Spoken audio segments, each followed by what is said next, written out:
नमस्कार दोस्तों, एक बार फिर से स्वागत है आपका हमारे YouTube चैनल जीएस बाय आकाश में।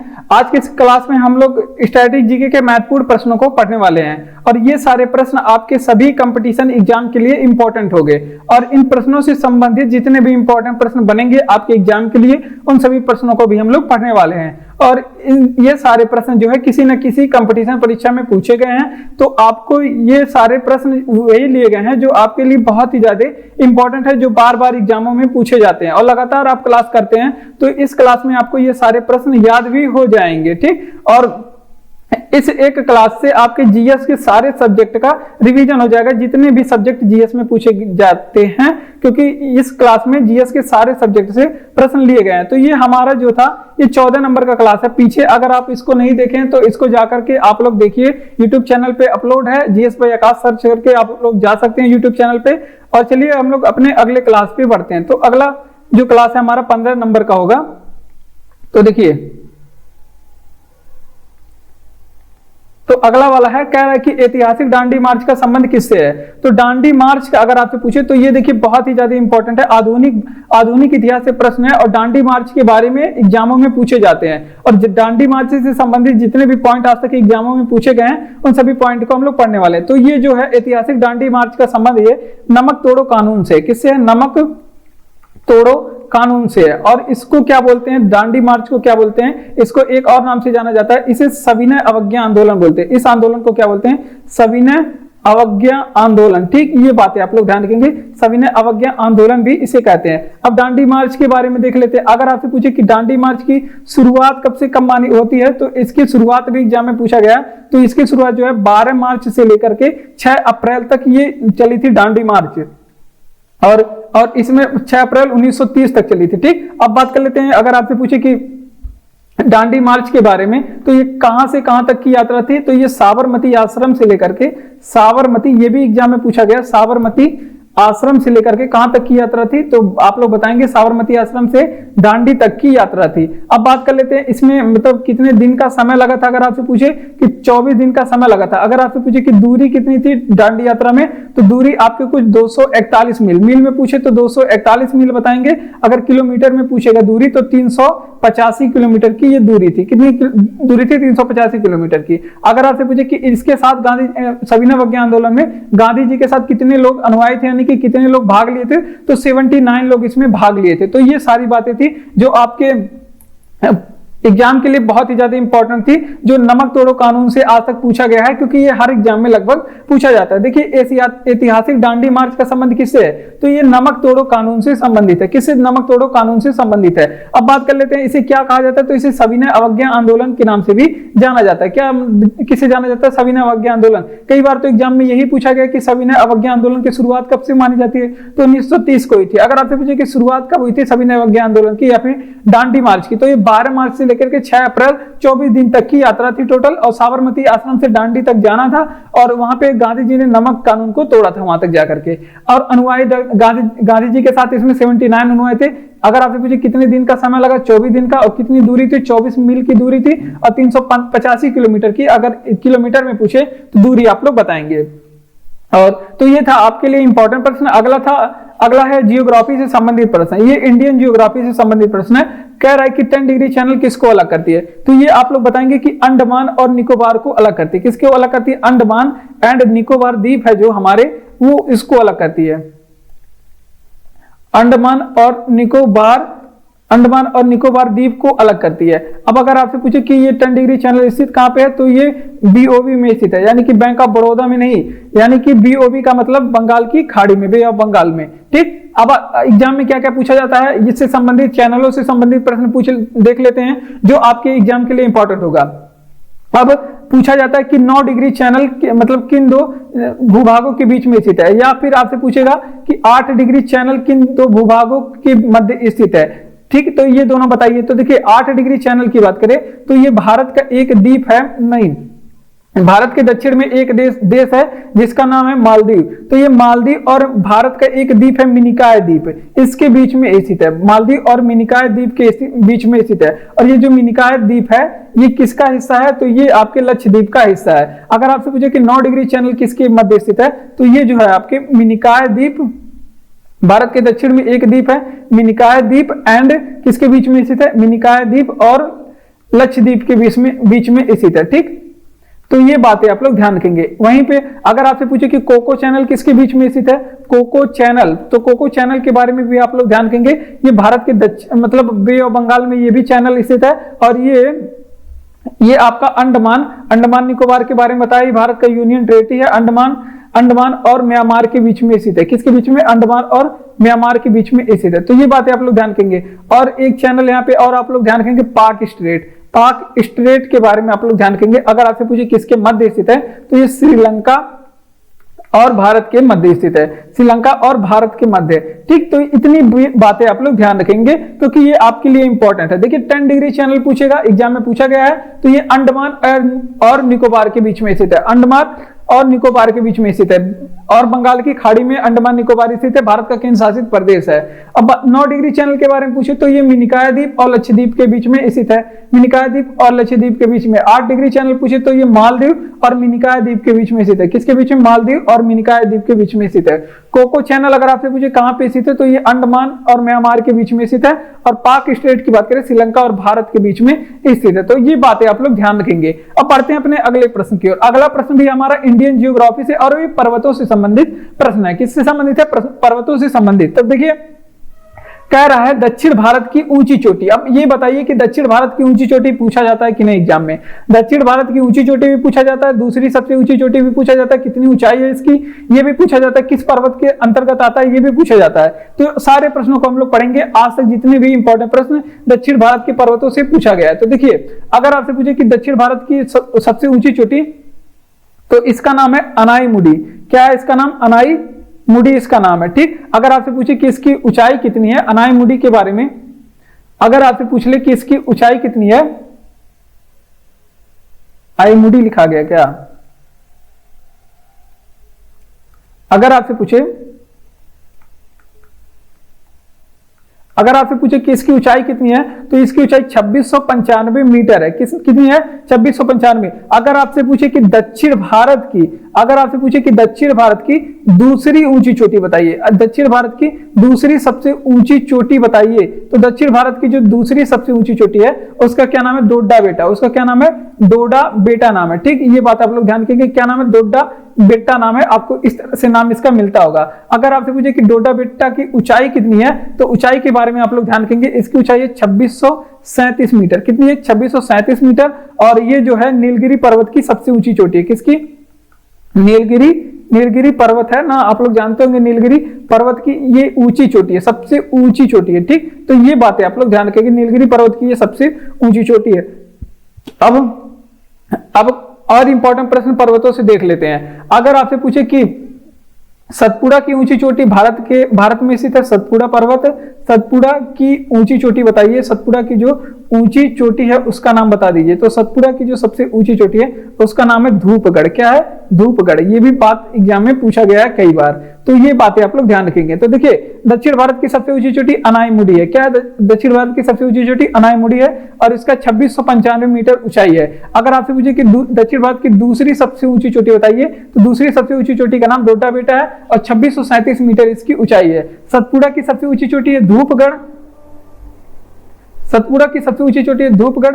और फिर आप लोग ध्यान रखेंगे ये जो डोडा बेटा है ये नीलगिरी पर्वत की सबसे ऊंची चोटी है। क्या है, नीलगिरी पर्वत की सबसे ऊंची चोटी है धूपगढ़। और इसकी ऊंचाई की बात करें, धूपगढ़ कहां गया, डोडा बेटा नीलगिरी पर्वत की सबसे ऊंची चोटी है। धूपगढ़ की ऊंचाई 1350 मीटर है, जिसको आप लोग ध्यान रखेंगे, यहां पे लिख लेंगे धूपगढ़। इसकी हाइट की बात कर अगर आपसे पूछे तो ये कितनी है, 1350 मीटर। तो ये बातें आप लोग ध्यान रखेंगे, पर्वतों से संबंधित था। तो इसको रिवीजन करेंगे। देखिए दक्षिण भारत की सबसे ऊंची चोटी क्या है, अनाईमुडी दक्षिण भारत की सबसे ऊंची चोटी, 2695 मीटर इसकी ऊंचाई है। कितनी, 2695 मीटर। अगर आपसे पूछे कि दक्षिण भारत की दूसरी सबसे ऊंची चोटी क्या आप लोग बताएंगे, डोडा बेटा, 2637 मीटर इसकी ऊंचाई है। सतपुड़ा की सबसे ऊंची चोटी के नाम बताइए, तो सतपुड़ा की सबसे ऊंची चोटी धूपगढ़ है। और जो डोडा बेटा है वो नीलगिरी पर्वत की सबसे ऊंची चोटी है। दक्षिण भारत की पर्वत श्रृंखला है नीलगिरी पर्वत और इसकी सबसे ऊंची चोटी क्या है, डोडा बेटा। तो ये बातें आप लोग ध्यान रखेंगे। बात कर लेते हैं, अगर आपको ये क्लास अच्छा लग रहा हो तो क्लास को लाइक करिए, चैनल को सब्सक्राइब करिए इसी तरह के और भी क्लास पाने के लिए। और हमारे साथ जुड़िए, अपने दोस्तों को भी शेयर करिए। और अगर आपको इसका पीडीएफ चाहिए तो पीडीएफ का लिंक जो है, पीडीएफ का जो टेलीग्राम चैनल है उसका लिंक डिस्क्रिप्शन में दिया गया, आप वहां पे जाकर के इसका पीडीएफ पा सकते हैं। अगला प्रश्न कि कौन सा ग्रह सबसे कम समय में सूर्य का चक्कर लगाता है। तो ग्रहों के बारे में पूछ रहा है और सबसे कम समय में सूर्य के चक्कर लगाने की बात कर रहा है। तो बुध ग्रह जो होता है, बुध ग्रह, ये बुध नहीं, बुध लिखा जाता है, ठीक। बुध ग्रह जो होता है ये है आपका बुध ग्रह, ये सबसे छोटा ग्रह है। ये सूर्य का चक्कर मात्र 88 दिन में लगा लेता है। कितने दिन में? 88 दिन में लगा लेता है। जबकि हमारी पृथ्वी की बात करें, पृथ्वी कितने समय में लगाती है? तो ये 365 दिन में लगाती है चक्कर। कितने दिन में? 365 दिन में। अब बात कर लेते हैं बुध के बारे में। तो ये सबसे छोटा ग्रह है, सबसे छोटा ग्रह है। ये आप लोग ध्यान रखेंगे, सौरमंडल का सबसे छोटा ग्रह है। अगर आपसे पूछे कि बुध ग्रह जो है ये सूर्य के सबसे निकट ग्रह है। क्या? सबसे निकट ग्रह है। ये पॉइंट भी आप लोग ध्यान रखेंगे, एग्जाम में पूछा गया है। अब बुध के बारे में और कौन कौन सी चीजें आप लोग ध्यान रखेंगे कि बिना उपग्रह वाले ग्रह कौन कौन से हैं, बिना उपग्रह के ग्रह कौन कौन से हैं। तो बिना उपग्रह वाले ग्रह जो हैं, बिना उपग्रह वाले ग्रह की बात करें तो दो ग्रह हैं जिनके पास उपग्रह नहीं है। एक तो आपका शुक्र ग्रह है और एक तो आपका बुध ग्रह है। तो इन दो ग्रहों के पास क्या है, क्या बोलते हैं, उपग्रह नहीं है, ठीक। तो अब इसकी बात कर लेते हैं। देखिए कौन सा ग्रह सबसे कम समय में सूर्य का चक्कर लगाता है। तो बुध जो है सबसे कम समय में सूर्य का चक्कर लगाता है, क्योंकि सूर्य के सबसे निकट है, पास में स्थित है। तो इसी वजह से सबसे जल्दी कम समय में ये चक्कर पूरा कर लेता है, मात्र 88 दिन में। और बात कर लेते हैं सबसे छोटा ग्रह पूछे तो बुध है, और सूर्य के सबसे निकट ग्रह पूछे तो भी आपके बुध बताएंगे, ठीक। अगर आपसे पूछे कि हमारी पृथ्वी कितने समय में चक्कर लगाती है सूर्य की, तो 365 दिन इसको लगते हैं। अगर आपसे पूछे कि बिना उपग्रह वाले ग्रह कौन कौन से हैं, तो शुक्र और बुध जो है ये इनके पास कोई भी अपना उपग्रह नहीं है। तो ये बातें आप लोग ध्यान रखेंगे। अगला प्रश्न, तीन रंग मूल रंग कौन होते हैं। तीन रंग मूल रंग कौन होते हैं। तो देखिए तीन जो मूल रंग होते हैं, ये एग्जाम में ये भी पूछा गया, इंपॉर्टेंट प्रश्न है। वो लाल हरा नीला होता है। क्या होता है?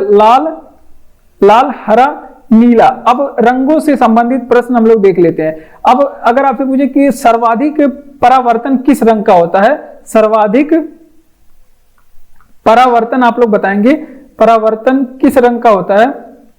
तो सर्वाधिक परावर्तन जो है वो आपके बैगनी रंग का होता है। किसका होता है? बैगनी रंग का सबसे ज्यादा परावर्तन होता है। अगर आपसे पूछे कि सबसे कम परावर्तन किस रंग का होता है, सबसे कम परावर्तन का मतलब ये प्रकाश की एक घटना है परावर्तन, और सबसे कम जो परावर्तन है वो होता है आपके लाल रंग का। ये भी एग्जाम में पूछा गया है, लाल रंग का। तो ये दोनों पॉइंट एग्जाम में पूछा गया है, आप लोग याद रखेंगे। अब बात कर लेते हैं कि इंद्रधनुष में कितने रंग होते हैं। अगर आपसे पूछे कि इंद्रधनुष में कितने रंग होते हैं, तो इंद्रधनुष में रंग होते हैं ये 7 रंग होते हैं। कितने रंग होते हैं? 7 रंग होते हैं। अगर आपसे पूछ ले कि हमारे खून का रंग लाल क्यों होता है, तो खून का रंग लाल हमारे क्यों होता है, तो रक्त का रंग जो लाल होता है हीमोग्लोबिन की वजह से होता है, हीमोग्लोबिन की वजह से होता है, और हीमोग्लोबिन की वजह से रक्त लाल होता है। और बात कर लेते हैं, ये हीमोग्लोबिन में एक वर्णक पाया जाता है हीमोग्लोबिन, जिसके वजह से रक्त क्या होता है? लाल होता है। अब बात कर लेते हैं खून का रंग लाल, तो आप लोग देख लिए।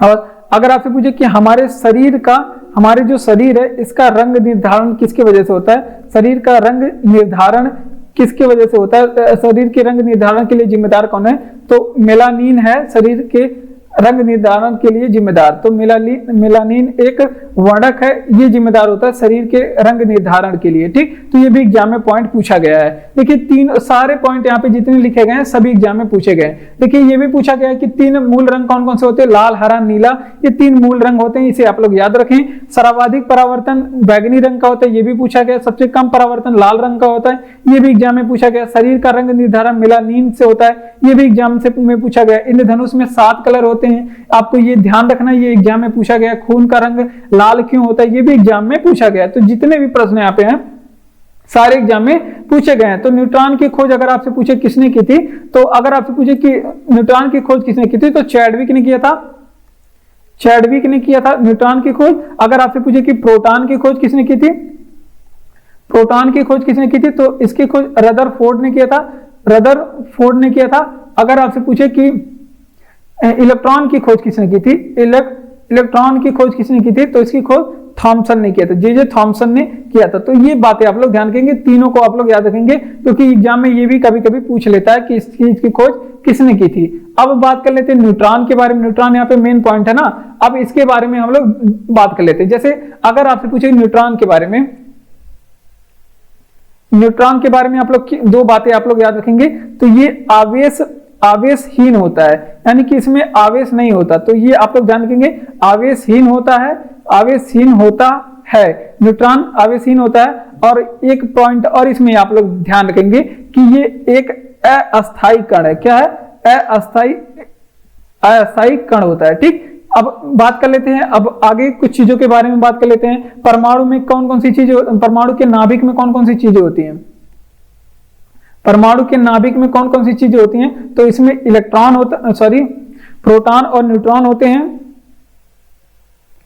प्रोटॉन एंड न्यूट्रॉन होते हैं। ठीक, एंड न्यूट्रॉन होते हैं, ये बात आप लोग ध्यान रखेंगे। और उसके बाहर जो नाभिक के बाहर चक्कर लगाने का काम करते हैं, परमाणु में चक्कर लगाने का काम करते हैं, वो इलेक्ट्रॉन करते हैं। क्या करते हैं? इलेक्ट्रॉन करते हैं। इलेक्ट्रॉन पे कौन सा चार्ज होता है?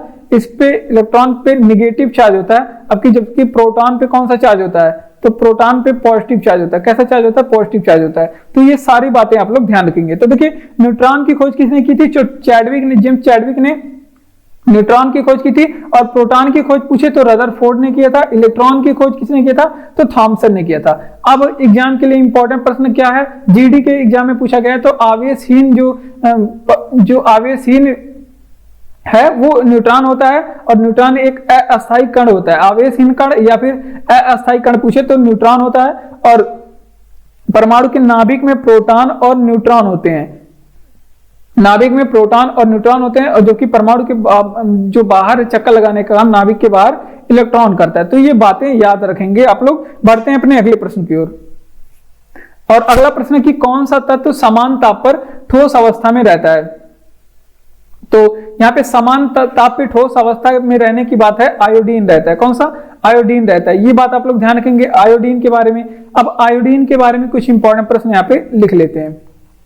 आयोडीन के बारे में अगर आपसे पूछे कि आयोडीन की कमी से कौन सा रोग होता है, आयोडीन की कमी से कौन सा रोग होता है, तो यहाँ पे घेघा या फिर आप लोग बताएंगे गलगंट रोग। घेघा और गलगंट इसे बोलते हैं, घेघा या फिर गलगंट रोग। और इसको बात कर लेते हैं घेघा रोग के बारे में। तो आयोडीन की कमी से घेघा रोग या फिर गलगंट रोग होता है। अब बात कर लेते हैं इसकी कमी से। तो अगर आपसे पूछे किसमें कौन सा अंग प्रभावित होता है, घेघा रोग में कौन सा अंग यहाँ पे या लगाएंगे, प्रभावित कौन सा अंग होता है? तो आप लोग इसको ध्यान रखेंगे कि इसमें थायराइड ग्रंथि प्रभावित होती है। थायराइड ग्रंथि। और थायराइड ग्रंथि के बारे में पूछा गया है कि इसको हिंदी में क्या कहते हैं, तो ये भी आप लोग ध्यान रखेंगे। इसे अवटु ग्रंथि बोलते हैं। हिंदी में क्या बोलते हैं? अवटु ग्रंथि बोलते हैं थायराइड ग्रंथि को। ठीक, अब बात कर लेते हैं कि अगर आपसे पूछे कि ऐसे कौन से अधातु हैं जिनमें धात्विक चमक पाया जाता है। अगर आपसे पूछे किस अधातु में चमक पाए जाते हैं, तो दो अधातु पूछे, किस अधातु में चमक होता है, ये भी एग्जाम में पूछा गया है। तो ये आप लोग ध्यान रखेंगे आयोडीन में चमक होता है। और एक तो आयोडीन में चमक होता है और एक आप लोग नहीं भूलेंगे, एक दूसरा क्या है? ग्रेफाइट। और इसमें दोनों में, आयोडीन में, इसमें एक धात्विक चमक पाए जाते हैं। धात्विक चमक का मतलब अगर वो काला है तब भी चमकेगा, उसे कहते हैं धात्विक चमक। सफेद चीज तो चमकता है, लेकिन अगर वो काला है तो भी चमकेगा। ठीक, अब इसका रिवीजन करेंगे। देखिए हमने कौन कौन से पॉइंट बताए जो आपके एग्जाम के लिए इंपॉर्टेंट है सामान्य ज्ञान की दृष्टि से। देखिए कौन सा तत्व जो है सामान्य ताप पे ठोस अवस्था में रहता है, तो इंपॉर्टेंट प्रश्न है आयोडीन। और ये साइंस का प्रश्न है। आयोडीन जो है सामान्य ताप पे ठोस अवस्था में रहता है। आयोडीन की कमी से जो है घेघा रोग होता है, जिसे गलगंट बोलते हैं। और इसमें प्रभावित अंग जो होता है थायराइड ग्रंथि प्रभावित होता है। ये एग्जाम में ये पॉइंट सभी पूछे गए हैं। और थायराइड ग्रंथि तो हिंदी में क्या बोलते हैं? अवटु ग्रंथि बोलते हैं। और ये गले में होता है पीछे के साइड से। अगर आपसे पूछे कि किस अधातु में चमक होती है, तो आयोडीन और ग्रेफाइट दोनों को आप लोग याद रखेंगे, इसमें चमक होती है। क्षय रोग या तपेदिक रोग का कारण क्या है? तो क्षय रोग या फिर तपेदिक रोग का जो कारण होता है वो जीवाणु के बारे में पूछ रहा है। कारण या फिर कारक पूछना चाहिए, वो जीवाणु होता है। क्या होता है? जीवाणु। क्षय रोग को ही क्या कहते हैं? इसे ट्यूबरक्लोसिस कहते हैं। क्या कहते हैं? इसे क्या बोलते हैं, क्षय रोग को ही ट्यूमर क्लोसिस या फिर इसे ही टीबी बोलते हैं। क्या बोलते हैं, टीबी बोलते हैं। ठीक, ये बातें आप लोग ध्यान रखेंगे। अब क्षय रोग में टीका कौन सा लगता है, ये भी एग्जाम में पूछा गया कि क्षय रोग में टीका कौन सा लगता है, तो बीसीजी का टीका लगता है क्षय रोग में, बीसीजी का टीका। और ये टीका 3 बीमारियों में लगता है, बीसीजी का टीका 3 बीमारियों में लगता है। आगे हम लोग इस पे चर्चा करेंगे। अगर आपसे पूछे कि बीसीजी का टीका, यहाँ पे क्या लिखिए, अगर आपसे पूछे कि बीसीजी के टीका की खोज किसने की थी, तो ये भी आप लोग ध्यान रखेंगे, मुरीन कॉलमेट ने किया था, मुरीन कॉलमेट ने किया था बीसीजी के टीका की खोज। किसने, मुरीन कॉलमेट ने। अब बात कर लेते हैं आगे। अगर आपसे पूछे कि क्षय रोग में, अगर आपसे पूछे कि कुछ रोगों के बारे में पहले देख लीजिए। जैसे अगर आपसे पूछे कि मधुमेह रोग किसकी कमी से होता है, मधुमेह रोग किसकी कमी से होता है, तो ये कमी किसकी वजह से होता है, तो ये इंसुलिन की कमी से होता है। इंसुलिन की कमी से मधुमेह रोग होता है, ये बात आप लोग ध्यान रखेंगे। अब अगर आपसे पूछे मधुमेह रोग इंसुलिन की कमी से होता है। ठीक, अगर आपसे पूछे गठिया रोग क्यों होता है,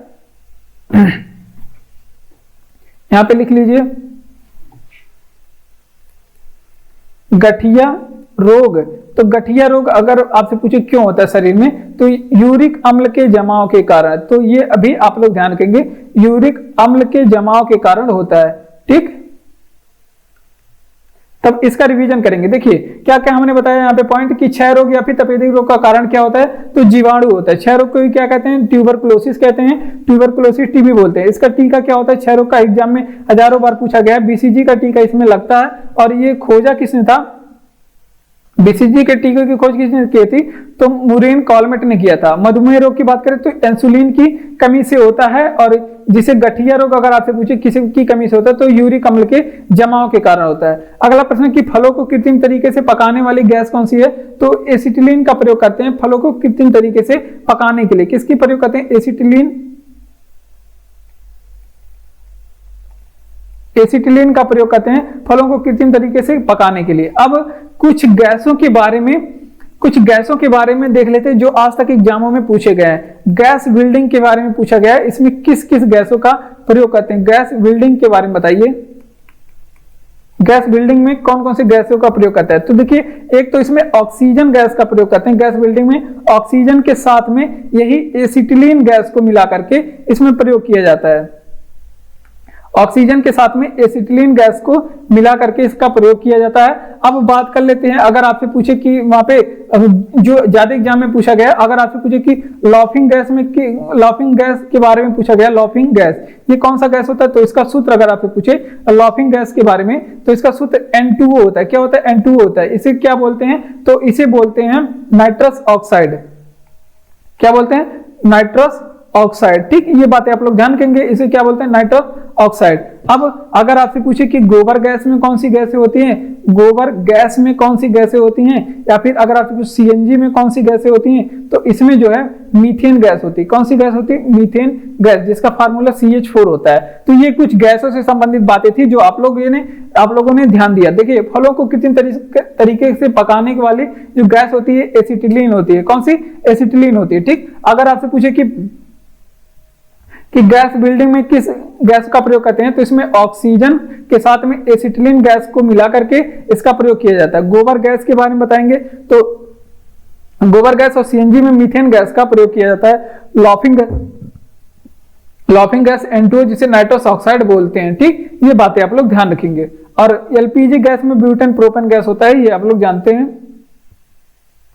अब अगला प्रश्न है कि बुलेट प्रूफ जैकेट के निर्माण में किस बहुलक का प्रयोग किया जाता है, तो जो बुलेट प्रूफ जैकेट बनाने के लिए बहुलक यूज किए जाते हैं उसका क्या नाम है, तो उसका नाम है केवलर। क्या नाम है उसका, केवलर। ठीक, केवलर, या फिर इसको बोलते हैं पॉलीकार्बोनेट्स बोलते हैं, पॉलीकार्बोनेट्स। ठीक, ये किसका बहुलक है, तो बुलेट प्रूफ जैकेट का जो बहुलक पदार्थ होता है वो पॉलीकार्बोनेट्स होता है। ठीक, ये बातें आप लोग ध्यान रखेंगे। अब कुछ बहुलकों के बारे में देख लेते हैं। सबसे पहले तो पूछा जाता है कि प्राकृतिक बहुलक कौन सा है, तो ऐसे तरह के प्रश्न पूछे जाते हैं। जैसे अगर आपसे पूछे कि रबर बहुलक किसका है, रबर किसका बहुलक है, अगर आपसे पूछे कि रबर किसका बहुलक है, तो ये बताएंगे आप लोग आइसोप्रीन का बहुलक है। किसका? आइसोप्रीन का बहुलक क्या है? रबड़। ठीक, ये भी पूछा गया है। अगर आपसे पूछे कि पॉलीथीन किसका बहुलक है, ये भी एग्जाम में पूछा गया है कि पॉलीथीन किसका बहुलक है, तो एसिटिलीन का बहुलक है। पॉलीथीन पूछे किसका बहुलक है, तो ये एथिलीन का बहुलक है। किसका बहुलक है? एथिलीन का बहुलक है। ठीक, और ये जो पॉलीथीन होते हैं ये एक थर्मोप्लास्टिक है। क्या है? थर्मोप्लास्टिक होता है। तो ये बातें सारी आप लोग याद रखेंगे। अब इसका रिवीजन चलिए करते हैं। देखिए, अगर आपसे पूछे कि बुलेट प्रूफ जैकेट के निर्माण में किस बहुलक का प्रयोग किया जाता है, तो इसमें केवलर का प्रयोग किया जाता है, जिसे पॉलीकार्बोनेट्स का प्रयोग किया जाता है। ठीक, पॉलीकार्बोनेट और केवलर दोनों आप लोग याद रखेंगे। अगर आपसे पूछे कि रबर के बहुलक का क्या नाम है, तो आइसोप्रीन है रबर का बहुलक, इसे आप लोग कहीं नोट करेंगे। और पॉलीथीन के बहुलक का नाम है एथिलीन, इसे भी आप लोग नोट करेंगे। थर्मोप्लास्टिक के बारे में बात करें तो पॉलीथीन एक थर्मोप्लास्टिक होता है। ठीक, ये सारी बातें आप लोग ध्यान रखेंगे। अब बात कर लेते हैं विधवा पुनर्विवाह कानून आया, तो ये आया था 1956 में। विधवा पुनर्विवाह कानून आया था 1956 में, और इस समय शासन किसका था, तो ये अगर आपसे पूछे विधवा पुनर्विवाह कानून पारित किसके समय हुआ, तो कैनिंग के द्वारा पारित हुआ। किसके द्वारा? कैनिंग के द्वारा पारित हुआ था विधवा पुनर्विवाह। तो ठीक, अगर आपसे पूछे कि विधवा पुनर्विवाह को पारित करने में सर्वाधिक प्रयास किसने किया था, जैसे सती प्रथा के अंत में सर्वाधिक प्रयास राजा राम मोहन राय ने किया था, वैसे विधवा पुनर्विवाह आंदोलन को पारित कराने के लिए सर्वाधिक प्रयास जो पूछे जाते हैं वो किए थे ईश्वर चंद्र विद्यासागर। कौन? ईश्वर चंद्र विद्यासागर ने। ठीक, तो ये सारी बातें आप लोग ध्यान रखेंगे। तब इसका रिवीजन चलिए करते हैं। देखिए, अगर आपसे पूछे कि विधवा पुनर्विवाह कानून कब आया था, तो ये 1956 की बात है। 1856 की बात है जब विधवा पुनर्विवाह कानून आया था, और इसमें पारित किसने किया था, तो कैनिंग के द्वारा इसे पारित किया गया। अब बात कर लेते हैं सर्वाधिक प्रयास। अगर आपसे पूछे कि सर्वाधिक प्रयास किसने किया था, तो आप लोग बताएंगे ईश्वर चंद्र विद्यासागर ने विधवा कानून में पुनर्विवाह कानून में सर्वाधिक प्रयास किया था। अब अगला प्रश्न है कि भारत की सबसे बड़ी जनजाति कौन सी है, तो जनजातियों के बारे में एग्जाम में प्रश्न पूछे जाते हैं कि फला जनजाति किस जगह पे पाई जाती है, या इस जनजाति की विशेषता क्या है, ये जनजाति और किस नाम से जानी जाती है। तो इस तरह से प्रश्न यहाँ पे आपके एग्जाम में पूछे जाते हैं। तो देखिए, जनजातियों से संबंधित हम लोग इंपॉर्टेंट प्रश्न पढ़ते हैं। देखिए कौन कौन से प्रश्न बन सकते हैं। भारत की जो सबसे बड़ी जनजाति है वो है गौड़ जनजाति। कौन सी है? गौड़ जनजाति, ये भारत की सबसे बड़ी जनजाति है। अब कुछ जनजातियों के बारे में देख लेते हैं। जैसे अगर आपसे पूछे कि सैम्पेन जनजाति कहां पे पाई जाती है भारत में, सैम्पेन जनजाति कहां पे पाई जाती है, तो सैम्पेन नामक जो जनजाति है ये अंडमान एंड निकोबार में पाई जाती है। कहां पे? अंडमान निकोबार में। अगर आपसे पूछे कि टोडा जनजाति कहां पे पाई जाती है, टोडा जनजाति, तो ये नीलगिरी पर्वत पे पाई जाती है। कहां पे? नीलगिरी पर्वत पे पाई जाती है। यहाँ पे पूछा गया था एक प्रश्न कि यहाँ पे टोडा जनजातियों में बहुविवाह प्रचलन है, तो ये एग्जाम में पूछा गया है। ठीक, अगर आपसे पूछे कि लेप्चा जनजाति कहाँ पे पाई जाती है, लेप्चा जनजाति के बारे में पूछ ले कहाँ पे पाई जाती है, तो लेप्चा जनजाति सिक्किम में पाई जाती है। कहाँ पे? सिक्किम में पाई जाती है। अगर आपसे पूछे कि भील जनजाति कहाँ पे पाई जाती है, भील, तो ये गुजरात में पाई जाने वाली जनजाति। कहाँ पे? गुजरात में पाई जाने वाली जनजाति है। और एक थारू जनजाति है जो बहुत ज्यादा इंपॉर्टेंट है, थारू जनजाति, तो ये तो पाया जाता है आपका उत्तराखंड में। लेकिन यहां से प्रश्न क्या पूछा जाता है कि ये थारू जनजाति जो है ये दिवाली को शोक के रूप में मनाते हैं, दिवाली को ये शोक के रूप में मनाते हैं। तो ये पॉइंट भी आप लोग याद रखेंगे। तो इसका रिवीजन करेंगे। देखिए, भारत की जो सबसे बड़ी जनजाति है वो है गौड़ जनजाति। कौन सी जनजाति है? गौड़ जनजाति है। अब कुछ जनजातियों के बारे में बात कर लेते हैं। जैसे लेप्चा जनजाति कहाँ पे स्थित है, तो सिक्किम में पाई जाती है लेप्चा जनजाति। भील जनजाति पूछे गुजरात में पाई जाती है भील जनजाति। और सैम्पेन जनजाति जो है अंडमान निकोबार में पाई जाती है। और टोडा जनजाति जो है नीलगिरी पर्वत पे पाई जाती है। एक थारू जनजाति है उत्तराखंड में, और ये क्या इसका विशेषता है कि दिवाली को शोक के रूप में मनाती है। ठीक, तो अब बढ़ते हैं अपने अगले प्रश्न की ओर। अगला प्रश्न कि शहीद ए आजम के नाम से कौन कौन जाने जाते हैं, तो शहीद ए आजम के नाम से भगत सिंह को जाना जाता है। भगत सिंह को जाना जाता है। ठीक, ये बातें आप लोग ध्यान रखेंगे। भगत सिंह को शहीद ए आजम के बारे के नाम से जाना जाता है। इनका एक फेमस नारा है जिसे आप लोग ध्यान रखेंगे। इन्होंने कौन सा नारा दिया था, तो इंकलाब जिंदाबाद का नारा किसने दिया था? इंकलाब जिंदाबाद का नारा भगत सिंह ने दिया था। इंकलाब जिंदाबाद का नारा भगत सिंह ने दिया था। अब चलिए एक चीजों के बारे में आप लोग को बताते हैं, जैसे लाहौर षड्यंत्र केस के बारे में आप लोग तो सुना होगा। अगर आपसे पूछे कि लाहौर षड्यंत्र केस के बारे में पूछे, लाहौर षड्यंत्र केस, तो लाहौर षड्यंत्र केस अगर आपसे पूछेगा कि इसमें क्या हुआ था, तो लाहौर षड्यंत्र केस हुआ था और इसमें क्या हुआ था, तो इसमें आपके सैंडर्स की हत्या हो गई थी। सैंडर्स की इस केस में हत्या हो गई थी और इसके चलते भगत सिंह, राजगुरु और सुखदेव को 23 मार्च 1931 को फांसी दिया गया था। तो इसको हम लोग लिखते हैं, कौन किसको फांसी दिया गया था? भगत सिंह एंड सुखदेव, भगत सिंह, सुखदेव और राजगुरु। इन आप लोग नोट करेंगे कहीं पे साइड में, इन तीनों को फांसी की सजा कब सुनाई गई थी, ये एग्जाम में पूछा जाता है। तो 23 मार्च 1931 को इन्हें फांसी की सजा सुनाई गई थी और 23 मार्च को इसी दिन ही हम लोग शहीद दिवस मनाते हैं। तो ये बातें आप लोग ध्यान रखेंगे। अब इसका रिवीजन करेंगे। देखिए कह रहा है कि शहीद ए आजम के नाम से कौन जाने जाते हैं, तो भगत सिंह को शहीद ए आजम कहा जाता है। क्या कहा जाता है? शहीद ए आजम। और ये आधुनिक इतिहास से आपके लिए इंपॉर्टेंट प्रश्न है। और इसमें नारा कौन सा लगाया गया, तो भगत सिंह ने नारा लगाया था, इंकलाब जिंदाबाद का नारा लगाया था। तो ये बातें आप लोग ध्यान रखेंगे। अब बात कर लेते हैं कि लाहौर षड्यंत्र केस क्या था। तो इसमें सैंडर्स की हत्या हो गई थी और सैंडर्स की हत्या होने की वजह से भगत सिंह, सुखदेव और राजगुरु को 23 मार्च 1931 को फांसी दिया गया था। और इसी दिन हम लोग क्या मनाते हैं? शहीद दिवस मनाते हैं। इंकलाब जिंदाबाद का नारा भगत सिंह ने लगाया था। सर्वप्रथम सहायक संधि किस शासक ने की, तो सबसे पहले सहायक संधि जो है हैदराबाद के निजाम ने की थी। किसने की थी? हैदराबाद के निजाम ने की थी। ठीक, ये बातें आप लोग ध्यान रखेंगे। अब सर्वप्रथम सहायक संधि की बात करें। अगर आपसे पूछे कि सहायक संधि की शुरुआत किसने की थी, अगर आपसे पूछे कि सहायक संधि की शुरुआत किसने की थी, तो वेलेजली ने शुरुआत की थी सहायक संधि की। किसने? वेलेजली ने। अगर आपसे पूछे कि सहायक संधि की शुरुआत कब हुई थी, तो इसकी शुरुआत हुई थी 1800, सहायक संधि की शुरुआत कब हुई थी? 1798 में हुई थी शायद। तो 1798 आप लोग याद रखेंगे, सहायक संधि की शुरुआत हुई थी। सही है। अगर आपसे पूछे कि वेलेजली ने सहायक संधि को शुरुआत क्यों किया था, तो ये चाहता था कि ब्रिटिश साम्राज्य का विस्तार हो। तो ब्रिटिश साम्राज्य के विस्तार के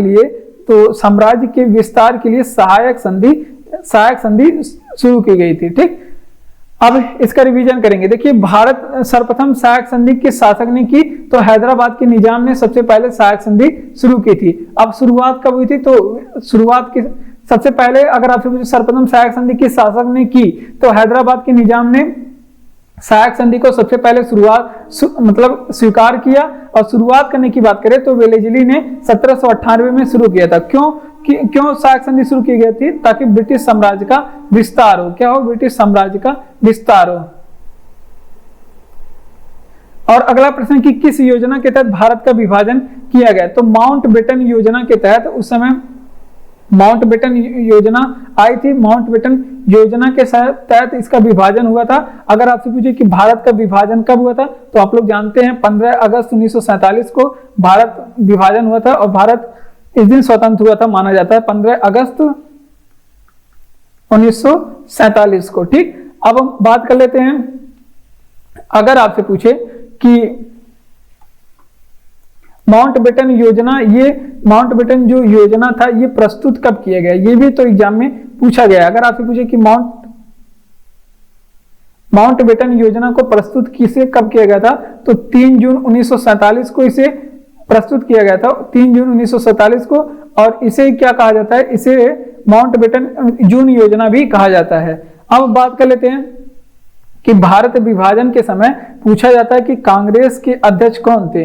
भारत विभाजन के समय कांग्रेस के अध्यक्ष कौन थे, ये भी एग्जाम में पूछा गया है। तो कांग्रेस के अध्यक्ष भारत विभाजन के समय जेबी कृपलानी थे। कौन थे? जेबी कृपलानी। ठीक, अब यहाँ पे देख लेते हैं आपके एग्जाम के लिए क्या क्या इंपॉर्टेंट है। देखिए किस योजना के तहत भारत का विभाजन किया गया, ये एग्जाम में प्रश्न पूछा गया, माउंटबेटन योजना। अब शुरुआत कब हुई थी, ये भी 3 जून 1947 को, ये भी एग्जाम में पूछा गया है। अब बात कर लेते हैं कि भारत विभाजन कब हुआ, 15 अगस्त 1947 को। और इस समय कांग्रेस के अध्यक्ष कौन थे? जेबी कृपलानी। और ये भी एग्जाम में पूछा गया, भारत विभाजन के समय कांग्रेस के अध्यक्ष कौन थे, ये भी एग्जाम में पूछा गया है। तो ये सारी बातें आप लोग याद रखेंगे। बढ़ते अपने अगले प्रश्न की ओर। और आगे हम लोग, अगर आपको क्लास अच्छा लग रहा है तो चैनल को सब्सक्राइब करिए, वीडियो को लाइक करिए, शेयर करिए अपने दोस्तों में भी, और कमेंट बॉक्स में कमेंट करके बताइए कि ये क्लास आपको कैसा लग रहा है और आपको इसमें क्या क्या चाहिए, क्या क्या इसमें संशोधन करना है। अगर आपको पीडीएफ चैनल का लिंक, पीडीएफ चाहिए तो पीडीएफ टेलीग्राम चैनल का लिंक डिस्क्रिप्शन में दिया गया, आप वहां पर जाकर के इसका पीडीएफ पढ़ सकते हैं। बढ़ते हैं अपने अगले प्रश्न की ओर। अगला प्रश्न कि बंगाल विभाजन कब और किसके द्वारा किया गया। तो देखिए, बंगाल विभाजन की बात करें तो ये कर्जन के द्वारा किया गया। अगर आपसे पूछे किसके द्वारा किया गया तो ये बंगाल विभाजन आप लोग बताएंगे कि कर्जन के द्वारा किया गया। अगर आपसे पूछे कि बंगाल विभाजन कब किया गया तो 1905 में बंगाल विभाजन कर्जन के द्वारा किया गया, और इसके विरोध में स्वदेशी आंदोलन चलाया गया। अगर आपसे पूछे कि बंगाल विभाजन की बात करें तो अगर आपसे पूछे कि इसको रद्द किसने किया था, अगर आपसे पूछे कि बंगाल विभाजन को, ये भी पूछा जाता है कि बंगाल विभाजन को रद्द किसने किया था, तो अगर आपसे पूछे कि बंगाल विभाजन को रद्द किसने किया था तो बंगाल विभाजन को रद्द करने वाले थे लॉर्ड हार्डिंग सेकंड। कौन थे? लॉर्ड हार्डिंग सेकंड बंगाल विभाजन को रद्द किया था। अब कब किया था? तो 1911 में इन्होंने बंगाल विभाजन को रद्द किया था। तब इसका रिवीजन कर लेते हैं। जैसे अगर आपसे पूछे कि बंगाल विभाजन कब और किसके द्वारा किया गया तो कर्जन के द्वारा किया गया, 1905 में किया गया। अगर आपसे पूछे कि आगे चल के इसे रद्द कर दिया गया, कि किसने रद्द किया था बंगाल विभाजन, तो हार्डिंग द्वितीय ने, लॉर्ड हार्डिंग द्वितीय ने इसे रद्द किया था 1911 में। ठीक, अगर आपसे पूछे कि बंगाल विभाजन में कौन सी योजना चलाई गई, इसके विरोध में कौन सा आंदोलन चलाया गया, तो इसमें इसके विरोध में स्वदेशी आंदोलन चला था। कौन आंदोलन? स्वदेशी आंदोलन की शुरुआत हुई थी। तो ये भी एग्जाम में पूछा गया है, तो यहां से बहुत तरह से पूछे जाते हैं। अगर आपसे पूछे स्वदेशी आंदोलन का शुरुआत कब हुआ था तो 7 अगस्त 1905 को स्वदेशी आंदोलन शुरू किया गया था। तो ये बातें आप लोग ध्यान रखेंगे बंगाल विभाजन से। देखिए, बंगाल विभाजन कब और किसके द्वारा किया गया था तो बंगाल विभाजन कर्जन के द्वारा 1905 में। अगर आपसे पूछे कि बंगाल विभाजन को रद्द किसने किया था तो हार्डिंग सेकंड ने बंगाल विभाजन को 1911 में रद्द किया था। स्वदेशी आंदोलन की बात करें, बंगाल विभाजन के विरोध में चलाया गया स्वदेशी आंदोलन 7 अगस्त 1905 को इसकी शुरुआत हुई थी। अगला प्रश्न क्या कह रहा है कि जनरल डायर की हत्या किसने की थी, तो जनरल डायर की हत्या उधम सिंह ने लंदन में की थी। किसने की थी? उधम सिंह ने। कहां पे की थी? उधम सिंह ने यहाँ पे लंदन में जाकर के यानी कि घर में घुस करके इनको मारा था। ठीक, उधम सिंह ने जनरल डायर को क्यों मारा था, चलिए ये भी देख लेते हैं। आप लोग बोलेंगे कि क्यों बेचारे को मारे थे, तो देखिए जनरल डायर जो था इसका संबंध किससे था? इसका संबंध था जलिया वाले बाग हत्याकांड से। जलिया वाले बाग हत्याकांड से इसका संबंध था। अब तो आप लोग जान ही गए होंगे कि इसको क्यों मारे थे और क्यों मारना चाहिए। तो जलिया वाले बाग हत्याकांड से संबंधित था। और हमारे लिए इंपॉर्टेंट क्या है कि जलिया वाला बाग हत्याकांड कब हुआ था तो ये हुआ था 13 अप्रैल 1919 की घटना थी। और अमृतसर पंजाब में जलिया वाले बाग हत्याकांड में ये गोली चलाने का आदेश दिया था। बस इसकी इतनी बड़ी गलती थी, इसके लिए उधम सिंह ने इन्हें गोली मारा था। ठीक, वहीं पे घर में घुस के। ठीक, ये बातें आप लोग ध्यान रखेंगे। अब आगे थोड़ी सी बात कर लेते हैं इस घटना के बारे में। अगर आपसे पूछे कि जब जलियांवाला बाग हत्याकांड हुआ था तो इस समय भारत में वायसराय कौन थे, तो ये भी एग्जाम में पूछा गया है। 13 अप्रैल 1919 की घटना है, तो इस समय वायसराय थे चेम्सफोर्ड। कौन थे? चेम्सफोर्ड। ये बात आप लोग ध्यान रखेंगे। और जलियांवाले बाग हत्याकांड से एक महत्वपूर्ण प्रश्न ये पूछा जाता है कि इसके जांच के लिए एक समिति बनाई गई थी, और इसके जांच के लिए कौन सी समिति बनाई गई थी ये एग्जाम में पूछा गया। तो इसके जांच के लिए हंटर कमेटी बनाई गई थी। कौन सी कमेटी? हंटर कमेटी का निर्माण किया गया था। तो ये बातें आप लोग ध्यान रखेंगे। अब इसका रिवीजन करेंगे। देखिए, जनरल डायर की हत्या किसने की थी, तो ऊधम सिंह ने जनरल डायर की हत्या लंदन में जाकर के की थी। अब बात कर लेते हैं जनरल डायर किसका संबंध किससे था, तो इसका संबंध जलियांवाले बाग हत्याकांड से संबंधित था। ये जनरल डायर क्योंकि उसमें ये गोली चलाने का आदेश देता है। 13 अप्रैल 1919 की घटना, अमृतसर पंजाब की घटना है। ठीक, और अगर आपसे पूछे कि वायसराय कौन थे उस समय, तो चेम्सफोर्ड थे जलियांवाले बाग हत्याकांड के समय वायसराय। और समिति की जांच करने के लिए, जो जलियांवाले बाग हत्याकांड है उसके लिए एक समिति बनाई गई थी कि जाइए इसकी जांच करिए, क्या ये चीज सही था कि गलत था। तो उसकी जांच करने के लिए हंटर आयोग का गठन किया गया था। भारत में कुल कितने उच्च न्यायालय हैं, तो भारत में कुल 25 उच्च न्यायालय है। अगर आपसे पूछे कि सबसे नवीनतम उच्च न्यायालय कौन सा है, सबसे नवीनतम उच्च न्यायालय तो अमरावती उच्च न्यायालय। कौन सा? अमरावती उच्च न्यायालय सबसे बड़ा उच्च न्यायालय। ठीक, अगर आपसे पूछे कि अमरावती उच्च न्यायालय की स्थापना कब हुई थी, तो इसकी जो स्थापना हुई थी 1 जनवरी 2019 को। कब हुई थी? 1 जनवरी 2019 को हुई थी। ठीक, इतनी बातें आप लोग ध्यान रखेंगे। अब थोड़ी और बातें देख लेते हैं हाई कोर्ट के बारे में। अगर आपसे पूछे कि सुप्रीम कोर्ट, हाई कोर्ट के बारे में, पहले हाई कोर्ट देखते हैं, जिसे आप लोग क्या बोलते हैं? उच्च न्यायालय।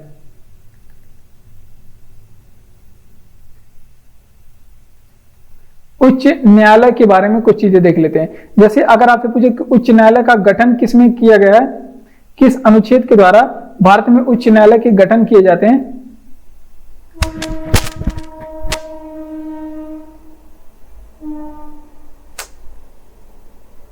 तो आप लोग बताएंगे अनुच्छेद 200। अगर आपसे पूछे कि उच्च न्यायालय का ठगन, अगर आपसे पूछे कि उच्च न्यायालय का गठन भारत में जो है किस अनुच्छेद के तहत किया जाता है, तो ये बताएंगे अनुच्छेद 214 के द्वारा उच्च न्यायालय का गठन भारत में किया जाता है। अब बात कर लेते हैं उच्च न्यायालय, अगर आपसे पूछे कि रिट जारी किस अनुच्छेद के द्वारा किया करता है, रिट जारी किस अनुच्छेद के तहत करता है, तो अनुच्छेद 226 के तहत ये रिट जारी करता है। 226 के द्वारा ये रिट जारी करता है। और जो है रिट जारी करने के बाद, या फिर आपसे पूछेगा कि किस आर्टिकल का प्रयोग करके हम सुप्रीम कोर्ट जाने की शक्ति, हाई कोर्ट जाने की शक्ति कौन सा हाई कोर्ट, मतलब कौन सा हाई कोर्ट जाने की शक्ति कौन सा उच्च न्यायालय देता है, तो ये आप लोग बताएंगे सुप्रीम कोर्ट देता है। ठीक, अनुच्छेद 226 के तहत उच्च न्यायालय देता है हाई कोर्ट जाने की शक्ति। तो ये बातें आप लोग ध्यान रखेंगे। अब इसका रिवीजन करेंगे। देखिए, भारत में कुल कितने उच्च न्यायालय हैं, तो भारत में कुल 25 उच्च न्यायालय हैं। और सबसे नवीनतम उच्च न्यायालय यानी कि 25 नंबर का कौन सा है? अमरावती उच्च न्यायालय। कौन सा? अमरावती उच्च न्यायालय। और ये इसकी स्थापना कहाँ पे? 1 जनवरी 2019 को हुई थी। और ये कहाँ का उच्च न्यायालय है? तो अमरावती जो उच्च न्यायालय, ये आंध्र प्रदेश का, तेलंगाना कहाँ का है, ये आप लोग कमेंट बॉक्स में बताएंगे। ठीक, अगर आपसे पूछे कि उच्च न्यायालय का गठन अनुच्छेद 214 के तहत, और रिट जारी कौन करता है? उच्च न्यायालय 226 के तहत जारी करता है। अगर आपसे पूछे कि सर्वोच्च न्यायालय किस अनुच्छेद के तहत रिट जारी करता है, तो वो करता है अनुच्छेद 32 के तहत। ठीक, तो इतनी बातें आप लोग ध्यान रखेंगे। बढ़ते हैं अपने अगले प्रश्न की ओर। और अगला प्रश्न कि भारत के प्रथम मानव युक्त अंतरिक्ष यात्रा कार्यक्रम का नाम क्या है? तो इसका नाम है मानव युक्त अंतरिक्ष यात्रा कार्यक्रम ना। भारत के प्रथम जो मानव युक्त अंतरिक्ष यात्रा कार्यक्रम है, उसका नाम है गगनयान। क्या नाम है उसका? गगनयान उसका नाम है। ठीक, ये बातें आप लोग ध्यान रखेंगे। अगर आपसे पूछे कि गगनयान जो है, ये पहल किस देश की पहल है, तो ये है आपके भारत की पहल और इसरो की पहल है। किसकी? इसरो की पहल है। तो यहाँ पे भारत इंडिकेट पहले कर दिया गया है। तो ये आप लोग ध्यान रखेंगे किसकी पहल, अगर आपसे पूछे तो इसरो की पहल है। ठीक, अब क्या देख लेते हैं, इसमें यात्री कितने होंगे, तो यात्रियों के बारे में भी आप लोग ध्यान रखेंगे। इसमें 3 यात्री होंगे, और जिनका प्रशिक्षण यानी कि जिसको ट्रेनिंग कहाँ पे दिया गया है, जिनका प्रशिक्षण कहाँ पे किया गया है, रूस में किया गया है। कहाँ पे? रूस में किया गया है। ठीक, ये बातें आप लोग ध्यान रखेंगे। अब हम लोग इससे क्या देखते हैं, इसरो के बारे में देख लेते हैं। इसरो भारत का स्पेस एजेंसी है इसरो। और इसरो के बारे में अगर आपसे पूछे कि स्थापना कहाँ पे है, बताइए। अगर आपसे पूछे कि इसका हेडक्वार्टर कहाँ पे है, ये भी बताइए। और इसका मुख्यालय कहाँ पे, हेडक्वार्टर, तो ये आप लोग बताएंगे। स्थापना कब हुआ था और इसके अध्यक्ष कौन है या फिर हेड कौन है। तो देखिए, स्थापना की बात करें तो इसका स्थापना 15 अगस्त 1969 को हुआ था। कब? 1969 को। हेडक्वार्टर पूछे तो बेंगलुरु में। कहां पे? बेंगलुरु में इसका हेडक्वार्टर है। अगर आपसे पूछे कि अध्यक्ष कौन है, तो एस सोमनाथ हैं इसरो के अध्यक्ष। कौन है? एस सोमनाथ हैं इसरो के अध्यक्ष। तो इतनी बातें आप लोग ध्यान रखेंगे। तो इसका रिवीजन करेंगे। देखिए, भारत के प्रथम मानव युक्त अंतरिक्ष यात्रा कार्यक्रम का नाम क्या है, तो इसका नाम है गगनयान। कब है? गगनयान। और इसमें यात्री कितने गए थे, तो इसमें 3 यात्री गए थे। और ये पहल किस देश का था, तो ये पहल था भारत का, इसरो की पहल थी। और प्रशिक्षण इनको कहां पे दिया गया? रूस में जाकर के ट्रेनिंग दिया गया कि भैया आपको अंतरिक्ष में किस तरह से रहना है। वहां पे निकल करके पार्क में सुबह नहीं निकल जाना है अंतरिक्ष में, क्योंकि वहां पे पार्क होता नहीं। तो इन सब चीजों को बताया कहां पे गया है, तो इनका प्रशिक्षण है, यानी कि इनको समझाया बुझाया कहां पे गया है? रूस में। अगर आपसे पूछे कि इसरो की स्थापना कब हुई थी, तो 15 अगस्त 1969 को इसरो की स्थापना हुई थी। बात कर ले अगर आपसे इसरो के बारे में, तो इसके अध्यक्ष कौन है? एस सोमनाथ है। और इसका हेडक्वार्टर कहां पे है? बेंगलुरु में है। तो ये बातें आप लोग ध्यान रखेंगे। अगला प्रश्न है कि सूफी परंपरा में खनकाह शब्द का अर्थ क्या है, तो खनकाह शब्द का अर्थ पूछा है। और ये आपके हिस्ट्री के दृष्टि से इंपॉर्टेंट यहाँ पे प्रश्न हम लोग देखने वाले हैं। और ये इतिहास का इंपॉर्टेंट प्रश्न है कि खनकाह किसे कहते हैं, तो सायरा को कहते हैं खनकाह। अब आप लोग सायरा नहीं समझ पाते होंगे, तो सायरा वो है अरबी शब्द जिसे धर्मशाला को कहते हैं। सायरा किसको कहते हैं, धर्मशाला को कहते हैं। ये बातें आप लोग ध्यान रखेंगे। जो आपका धर्मशाला होता है, जैसे हिंदू में धर्मशाला होता है, वैसे ही मुस्लिम में सायरा होता है जिसको खनकाह कहा जाता है। अब कुछ एक और प्रश्न यहाँ पे पूछा गया था ऐसे अर्थ करके, अगर आपसे पूछे कि पीर का अर्थ क्या होता है, अगर आपसे पूछे कि पीर का अर्थ क्या होता है, तो पीर का होता है सूफियों के गुरु को क्या कहा जाता है, पीर कहा जाता है। क्या कहा जाता है, सूफियों के गुरु को क्या कहा जाता है, पीर कहा जाता है। ये आप लोग ध्यान रखेंगे। अब अगर आपसे पूछे ये खनकाह वगैरह, अगर आपसे पूछे कि किस धर्म से संबंधित है, इसका संबंध किस धर्म से है, तो ये इस्लाम धर्म से संबंधित है। इस्लाम धर्म से संबंधित है, ये तो आप लोग बखूबी जानते होंगे, इस्लाम धर्म से संबंधित है। अगर आपसे पूछे कि सूफी आंदोलन की, यहाँ पे सूफी परंपरा की बात किया है ना, अगर आपसे पूछे कि सूफी आंदोलन की शुरुआत कहाँ से हुई थी, सूफी आंदोलन ये कहां से शुरू हुआ था, तो सूफी आंदोलन जो शुरुआत करने की अगर बात पूछे तो ये पारसिया से हुआ था। पारसिया को ही फारस बोलते हैं। कहां पे, पारसिया से इसकी शुरुआत हुई थी और इसे ही फारस बोलते हैं। यहां से शुरुआत हुआ था सूफी आंदोलन का। तो ये बातें आप लोग ध्यान रखेंगे, इतनी बातें यहाँ पे आप लोग ध्यान रखेंगे इस प्रश्न से। देखिए सूफी परंपरा में खनकाह शब्द का अर्थ क्या होता है, तो इसका अर्थ होता है सायरा। इसका सायरा अर्थ होता है जिसका नाम है धर्मशाला। अगर आपसे पूछे किसका संबंध किससे है, तो इस्लाम धर्म से इसका संबंध है, इस्लाम धर्म से। पीर का अर्थ क्या किसे कहते हैं, तो पीर का अर्थ जो है सूफियों के गुरु को पीर कहते हैं। सूफी आंदोलन की बात करें, इसकी शुरुआत पारसिया से हुई है, पारसिया जिसे फारस बोलते हैं। अगर आपसे पूछे कि हड़प्पा सभ्यता का शहर नहीं है, अगला प्रश्न है, तो शहर नहीं है के बारे में यहाँ पे पूछ रहा है। तो यहाँ पे ऑप्शन डिपेंडेबल ये प्रश्न है और ये एग्जाम में पूछा गया है। मेहरगढ़, इस तरह से एग्जाम में प्रश्न पूछा गया है, वहीं से हूबहू लिया गया है। ये जीडी के एग्जाम में पूछा गया था एक बार। तो हड़प्पा सभ्यता का शहर नहीं है तो मेहरगढ़ है। अब कुछ शहरों के बारे में देख लेते हैं, कुछ हड़प्पा कालीन कुछ साक्ष्यों के बारे में देख लेते हैं और इन शहरों की खोज कौन की, कब की और किस नदी के किनारे की, ये बातें भी पूछी जाती है। तो सारे प्रश्नों को हम लोग देख लेते हैं। जैसे अगर आपसे पूछे कि यहीं पे धौलावीरा कहाँ पे है, हड़प्पा काल का एक स्थान है धौलावीरा। अगर आपसे पूछे कि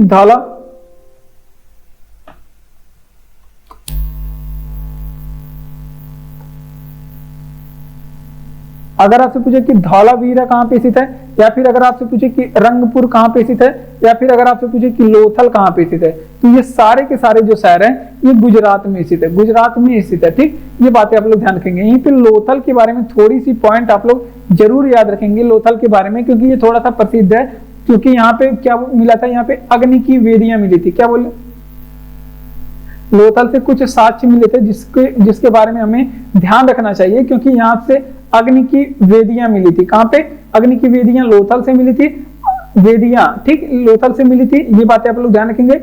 अब लोथल से ही क्या मिला था, लोथल से ही यहाँ पे बंदरगाह मिले थे। कहां पे, बंदरगाह मिले थे। ठीक, ये बातें आप लोग ध्यान रखेंगे। बंदरगाह कहां से मिले थे, लोथल से मिले थे। अब लोथल के बारे में पूछा जाता है कि खोज किसने की थी लोथल के बारे में, तो अगर आपसे पूछे कि लोथल की खोज किसने की थी, तो आप लोग बताएंगे एस.आर. राव ने खोज की थी। किसने, एस.आर. राव ने, जिसे रंगनाथ राव कहा जाता है। 1954 में इसे खोजा था और किस नदी के किनारे, भोगवा नदी के किनारे खोजा गया था। किसके किनारे, भोगवा नदी के किनारे खोजा गया था। अब इसका रिवीजन करते हैं। देखिए हड़प्पा सभ्यता का शहर नहीं है, तो मेहरगढ़ जो है ये आपका हड़प्पा सभ्यता का शहर नहीं है। क्या है, मेहरगढ़ हड़प्पा का शहर नहीं। जबकि मेहरगढ़ कहाँ पे पड़ता है, ये पाकिस्तान में पड़ता है। कहाँ पे, पाकिस्तान। एक बलूचिस्तान का नाम आप लोग सुने होंगे, जो सिंधु घाटी सभ्यता का सबसे पश्चिमी छोर है, वहां पे बलूचिस्तान में ये मेहरगढ़ पड़ता है। तो वो आपका जो है हड़प्पा सभ्यता का शहर नहीं था। ठीक, अब धौलावीरा, रंगपुर और लोथल ये पूछे कहाँ का है, तो ये गुजरात का है। कहाँ का, गुजरात का है। ठीक, शहर है। और धौलावीरा, रंगपुर, लोथल, जिसमें लोथल को हम लोग यहाँ पे कमान पे ले लेते हैं। अगर आपसे पूछे कि लोथल से कौन कौन सी चीजें मिली थी, तो यहाँ से अग्नि की वेदियां मिली थी और बंदरगाह का साक्ष्य जिसे पत्तन बोलते हैं वो लोथल से ही मिला था। अगर आपसे पूछे लोथल की खोज किसने की थी, तो एस.आर. राव ने 1954 में भोगवा नदी के किनारे लोथल की खोज की थी। तो ये बातें आप लोग ध्यान रखेंगे। अब बढ़ते हैं अपने अगले प्रश्न की ओर। क्या हुआ भाई, आ जाओ। क्या पता वीडियो भी रुका हो, मैं देख लूं एक मिनट। तो देखिए किस संविधान संशोधन के द्वारा शिक्षा का अधिकार प्रदान किया, ये किया गया। ये बहुत ही ज्यादा इंपॉर्टेंट प्रश्न है, शिक्षा से संबंधित ये प्रश्न कई बार एग्जाम में पूछा गया कि किस संविधान संशोधन के द्वारा शिक्षा का अधिकार प्रदान किया गया। तो इसके लिए किया गया था 86वां संविधान संशोधन, जो कि हुआ था 2002 में। कब हुआ था? 2002 में। ठीक, अब इसके बारे में बात कर लेते हैं। शिक्षा जो है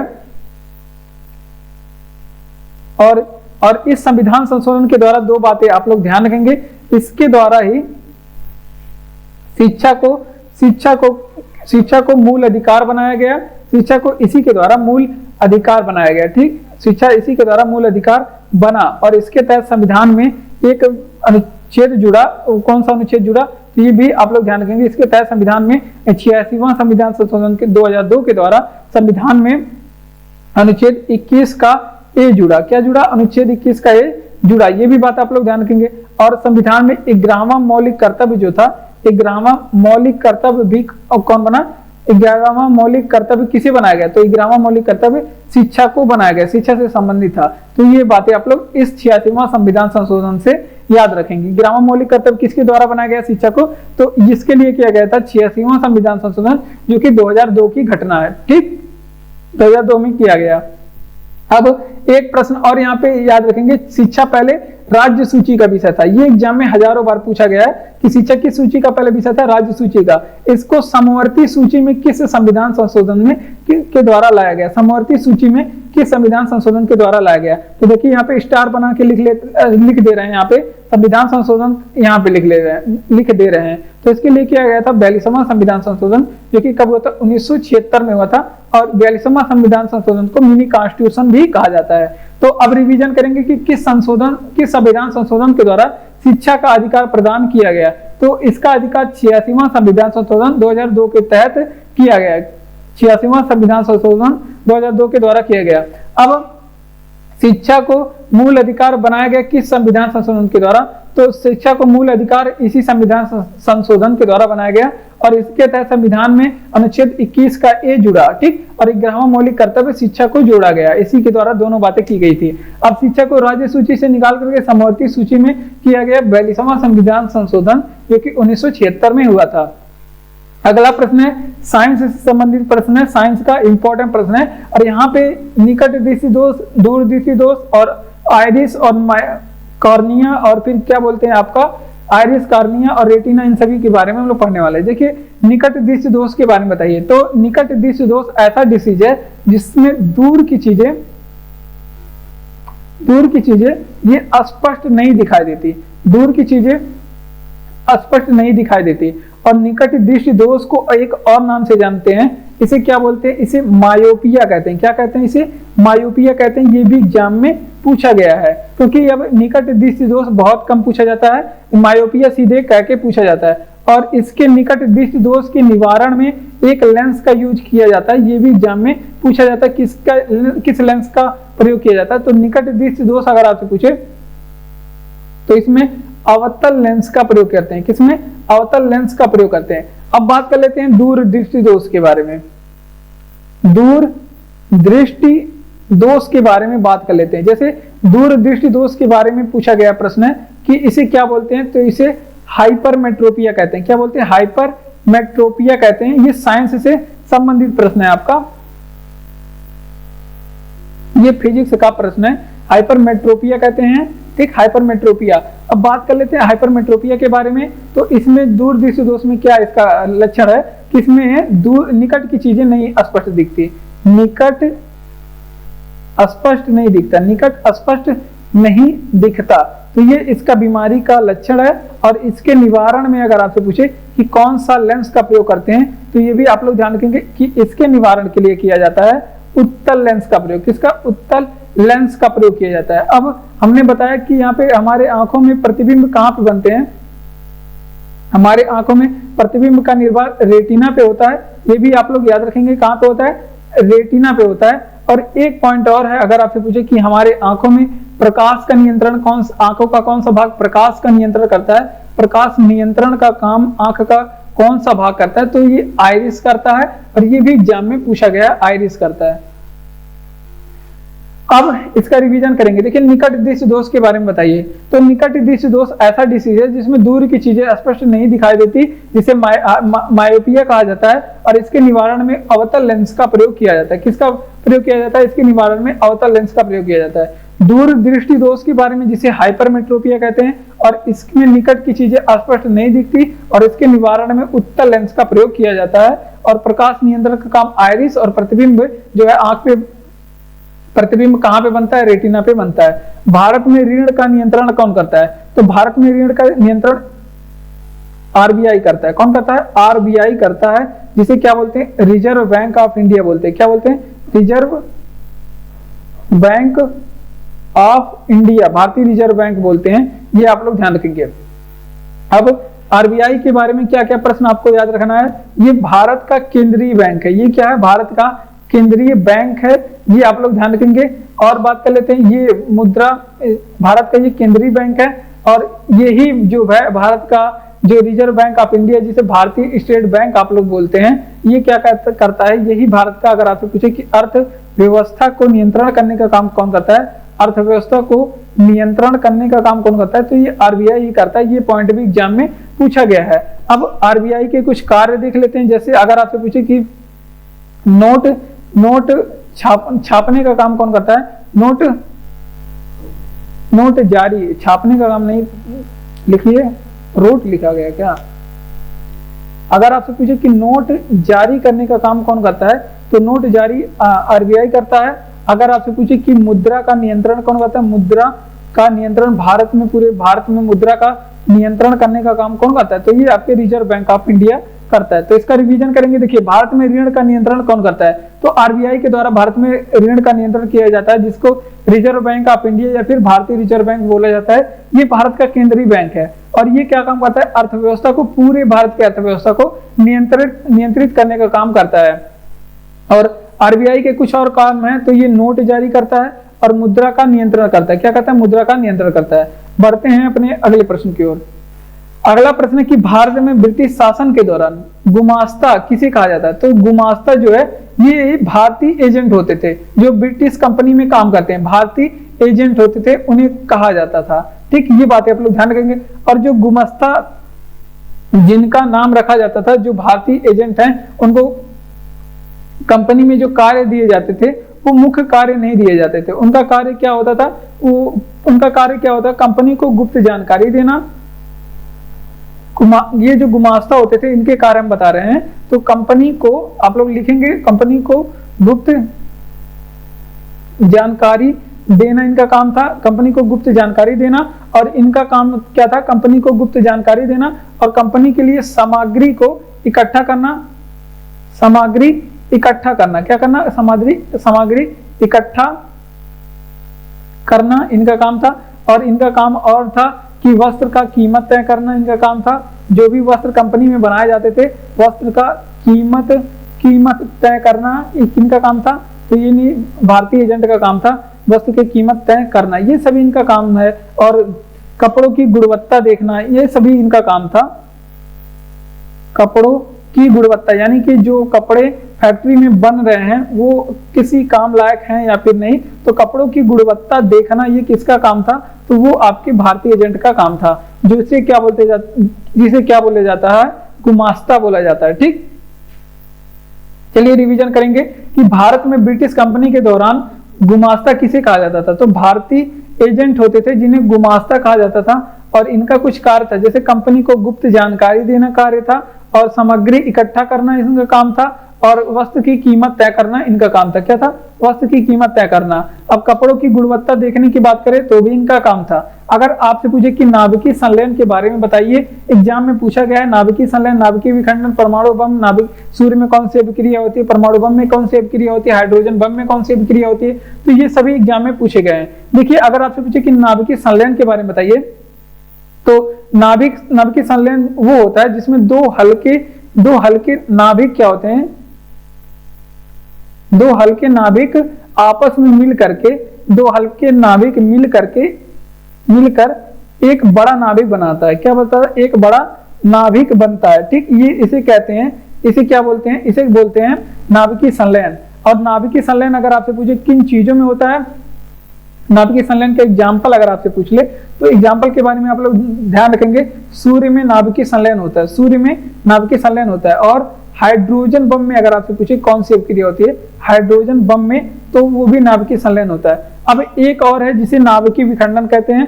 और नाभिकीय विखंडन के बारे में भी आप लोग देख लीजिए कि किसे कहते हैं, नाभिकीय विखंडन अभिक्रिया किसे कहते हैं। तो जिसमें एक बड़ा नाभिक टूट करके, विखंडन का मतलब टूटना, दो, जिस अभिक्रिया में एक बड़ा नाभिक टूट कर, जिस अभिक्रिया में एक बड़ा नाभिक टूट कर दो छोटे नाभिकों में, दो छोटे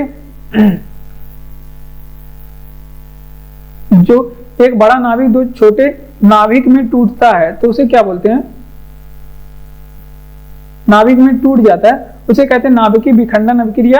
और नाभिकीय विखंडन अभिक्रिया कहां पे पाई जाती है, परमाणु बम में। परमाणु बम में कौन सी अभिक्रिया होती है, नाभिकीय विखंडन अभिक्रिया होती है। तो ये बातें आप लोग ध्यान रखेंगे। नाभिकीय संलयन के बारे में बताइए।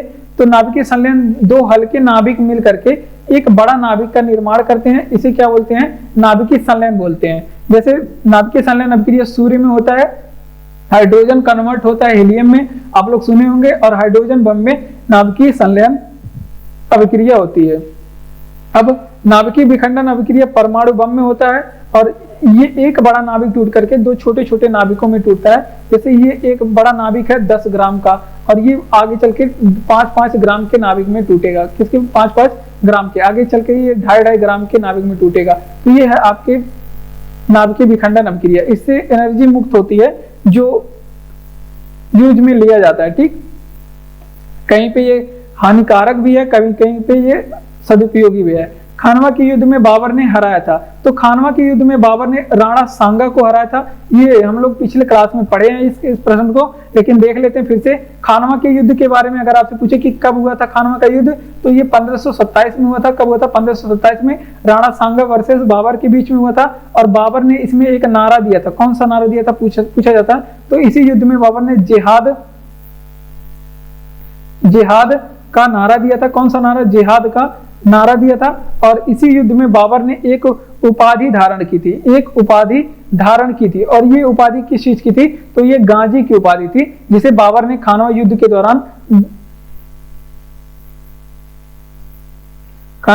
दौरान धारण किया गया था। ठीक, धारण किए थे। अब मुगल, ये किस वंश के शासक थे, मुगल वंश के शासक थे। तो ये मुगल वंश के बारे में कुछ बातें हम लोग देख लेते हैं। जैसे अगर आपसे पूछे कि मुगल वंश की स्थापना किसने किया था, तो बाबर ने किया था, बाबर ने। अगर आपसे पूछे कि मुगल वंश की बात करें, पहला शासक कौन था, पहला शासक कौन था, तो भी बाबर था। कौन था, पहला शासक पूछे मुगल वंश का, तो भी बाबर था। अगर आपसे पूछे स्थापना बाबर ने किया, तो अगर आपसे पूछे कि बाबर का मूल नाम क्या था, बाबर का मूल नाम पूछ ले एग्जाम में, तो इसका मूल नाम जहरुद्दीन था। क्या था, जहरुद्दीन इसका मूल नाम था। बाबर का मूल नाम क्या था, जहरुद्दीन था। अगर आपसे पूछे कि इनकी एक रचना जिनका नाम है बाबरनामा, बाबरनामा, और ये किस भाषा में लिखा गया है, यही केवल बता दीजिए। तो ये तुर्की भाषा में लिखा गया है। इसकी भाषा पूछे तो तुर्की भाषा में लिखा गया है और बाबर ने खुद लिखा है इसे, क्योंकि ये आत्मकथा है। ठीक, अगला प्रश्न है कि खानवा के युद्ध में बाबर ने हराया। तो खानवा के युद्ध में बाबर ने राणा सांगा को हराया था और ये युद्ध हुआ था 1527 में। इस युद्ध में बाबर ने जिहाद का नारा लगाया था। किस चीज का नारा, जिहाद का नारा लगाया था। अब बात कर लेते हैं उपाधि कौन सी धारण की, तो गाजी की उपाधि इसमें खानवा के युद्ध के दौरान बाबर ने धारण की थी। और अगर आपसे पूछे मुगल वंश के बारे में, तो मुगल वंश के बारे में आप लोग क्या क्या ध्यान रखेंगे। स्थापना किसने किया था, बाबर ने। पहला शासक भी बाबर था। अगर आपसे पूछे बाबरनामा किसने लिखी थी, तो तुर्की भाषा में बाबर ने लिखा था। बढ़ते हैं अपने अगले प्रश्न की ओर।